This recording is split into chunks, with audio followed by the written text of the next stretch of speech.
Hello everyone, आप लोगों का मेरे ब्लॉग में स्वागत है। और मैं आज जनपद मथुरा में आ चुका हूँ। जनपद मथुरा में ये जो प्रियाकांत जू मंदिर है, आज इसका व्यू आप लोगों को दिखाएंगे। ये किस तरीके का दिखता है और किस तरीके का बनाया हुआ है, क्या डिज़ाइन है इसकी और किस तरीके से इसमें एंट्री फीस है और क्या चीज़ है जो यहाँ पे हम लोगों को भाती है और क्या श्रद्धालु आते हैं। जैसा कि आप सब लोगों के सामने ये जो गेट नज़र आ रहा है आपका फुल्ली स्टील, ये है प्रियाकांत जू मंदिर का गेट। यहाँ से दोस्तों एंट्री होती है। सबसे अच्छी बात यह है कि ये मेन रोड पर है। जनपद मथुरा में आने के लिए आपके पास दो साधन हैं, या तो आप बाई ट्रेन आ सकते हैं या बाई बस आ सकते हैं।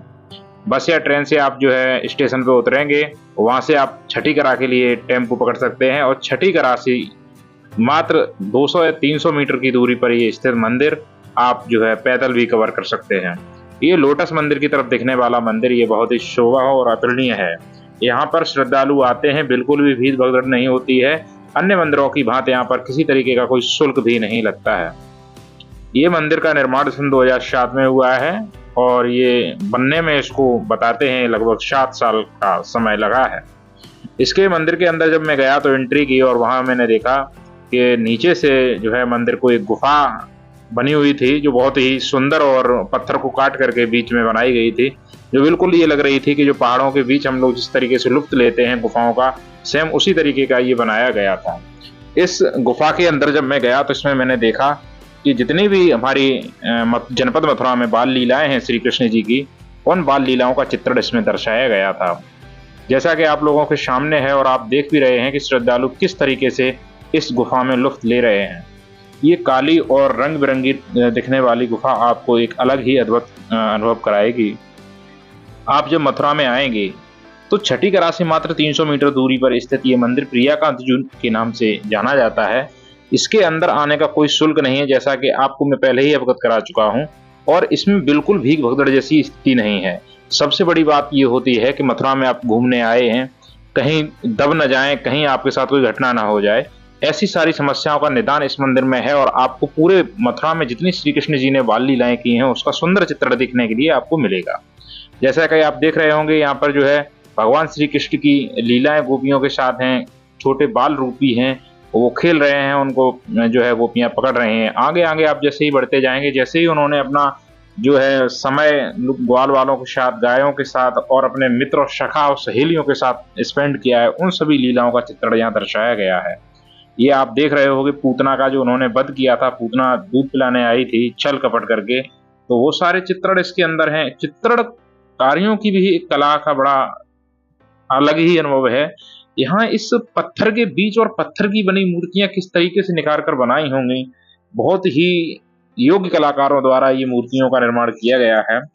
ये मंदिर जो है बहुत सालों के बाद बनकर तैयार होते हैं और इसमें महान कलाकारों की जो है बड़े योगदान रहते हैं।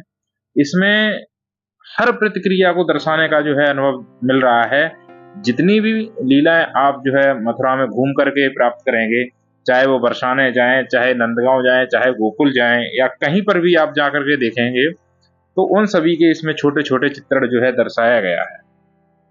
किस तरीके से उन्होंने अपना जो है समय सभी लोगों के साथ किस तरीके से स्पेंड किया।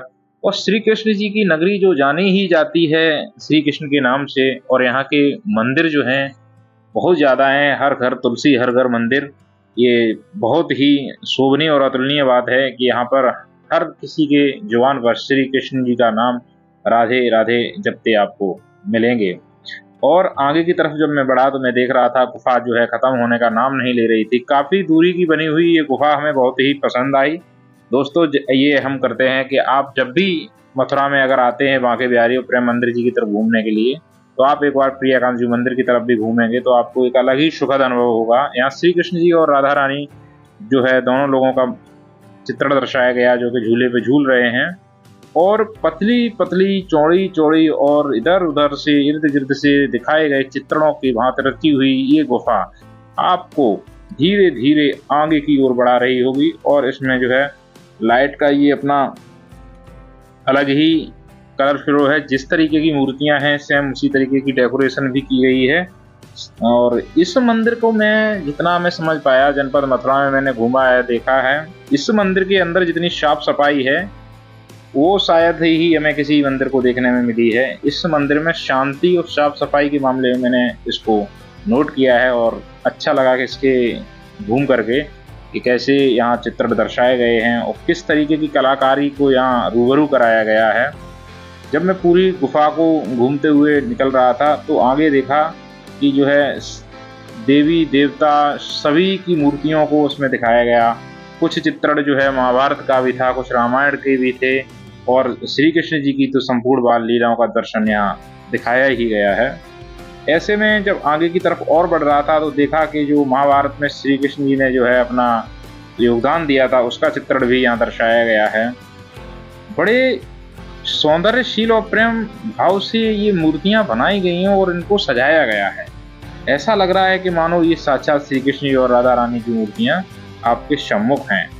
आगे की ओर बढ़े तो देखा कि जो है भीष्म पितामह जो महाभारत के समय पर चित्रण था उनका वो भी दर्शाया गया है यहाँ पे। फिर इसी तरीके से हमारी गुफा की यात्रा खत्म होती है और आगे आपको देखने के लिए मिल रहा होगा लिखा हुआ है प्रियाकांत जू मंदिर। इसको निकलने के बाद फिर मैं थोड़ा और आगे की तरफ बढ़ा और मैंने देखा कि ये जो हम घूम रहे थे ये मंदिर का ग्राउंड फ्लोर था, जिसे हम बेसमेंट बोलते हैं। बेसमेंट में ही इतनी अच्छी सुंदर कलाकारी का वर्णन किया गया है। और आगे बढ़ने के बाद मैंने देखे 2 विशाल एलिफेंट्स की मूर्तियां बनी हुई थी जो बिल्कुल ही हाथी की तरह दिख रही थी और ऊपर चढ़ने का रास्ता एकदम साफ और स्वच्छ था। धीरे धीरे मैं अपने कदमों को आगे की तरफ बढ़ाता गया और मैंने देखा कि मंदिर में जिस हिसाब से रोड के किनारे है और साफ सफाई का जो एक अलग ही यहाँ अनुभव है वो हमें यहाँ देखने के लिए मिला। मैंने जब आगे बढ़ करके देखा तो यहाँ चारों मंदिर के कोनों पर छोटे छोटे जो है पूल बनाए गए हुए थे, तालाब से थे। इसके अंदर फुब्बारों को जो है चलाने का कार्य होता है। आगे वीडियो में आपको वो भी दिखाएंगे किस तरीके से यहाँ फुब्बारे चलाए जाते हैं और इस मंदिर की शोभा किस तरीके से बढ़ाते हैं फुब्बारे। आगे जब बढ़कर गए तो मैं देखा चारों कोनों पर छोटे छोटे मंदिरों का निर्माण था। इन मंदिरों के निर्माण में विराजमान थे हनुमान जी। हनुमान जी का ये छोटा सा चित्रण और उनके नाम को समर्पित ये कोने पे बना मंदिर अलग ही अनुभव प्रदान कर रहा था। हनुमान जी के मंदिर को नमस्कार किया, आगे बढ़े तो देखते हुए जा रहे थे कि सभी चैरिटेबल जितने इनके ग्रुप हैं, ये चैरिटेबल द्वारा ट्रस्ट द्वारा बनाया गया मंदिर है और इसमें लोग अपना योगदान देते हैं। उसका सारा जो है सारांश सामने बने बैनर पर लिखा हुआ था कि किस तरीके से कौन सी सेवा करने पे आपको कितना चार्ज देना होगा और कैसे करके इसमें अपना योगदान कर सकते हो। तो ये प्रियाकांत जू गौशाला की सेवाएं हैं। अगर कोई भी श्रद्धालु आता है और अपना जो है उसका आजीवन सदस्य बनता है तो उसका शुल्क है और कुछ अपना समर्पण करना चाहता है, गाय को भैंस को जो भी चारा वगैरह, तो वो भी आप कर सकते हो। ये यहाँ सारे लिखे हुए थे। दोस्तों जैसा कि मैंने आपको बताया था कि ये फुब्बारे चलाए जाते हैं, अब ये फुब्बारे स्टार्ट हो गए थे।